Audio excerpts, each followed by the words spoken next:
Hello বন্ধুরা, আসসালামু আলাইকুম। কেমন আছেন?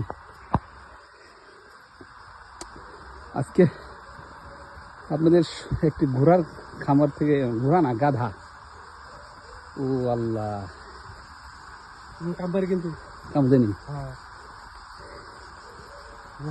আপনার কামবার করবে কি সুন্দর গাধা, গাধার খামার।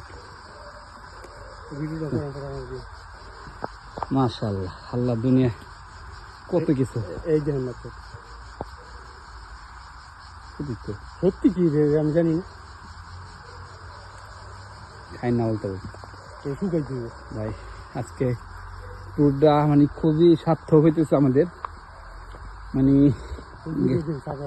পাহাড়ের রাস্তা, আজকে জকিং করতে বেরিয়েছিলাম আসর নামাজের পরে, কিন্তু মানে গ্রামগঞ্জের রাস্তাতে আস্তে আস্তে অনেকগুলি দেখলাম, গরুর খামার, ঘোড়া, গাধা, তারপর মুরগি, তাকিনো যেটা আমরা টার্কিশ মুরগি বলি, অনেকগুলি প্রতি দেখতে পেলাম এই পাহাড়ের মধ্যে। আর পাহাড়ের পশু পাখি ইত্যাদিদের কাছে খুব জনপ্রিয়, কারণ এদের মাংস খুব সুস্বাদু হয়, ন্যাচারালভাবে বড় হয়তো।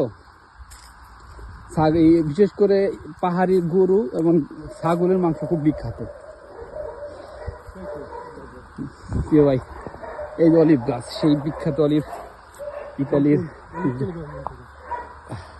জয়তুন, যেটা ইতালির যে অলিভের জন্য বিখ্যাত, অলিভ ইতালির জন্য, কারণ ইতালির বিশেষ পাহাড়ি অঞ্চলে অলিভ চাষ করে, সেটি আপনারা দেখতে পাচ্ছেন।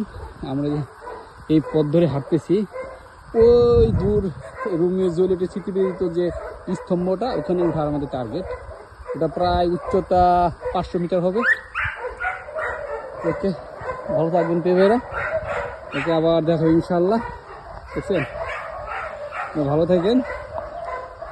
আবার সালাম রহমতুল্লাহ।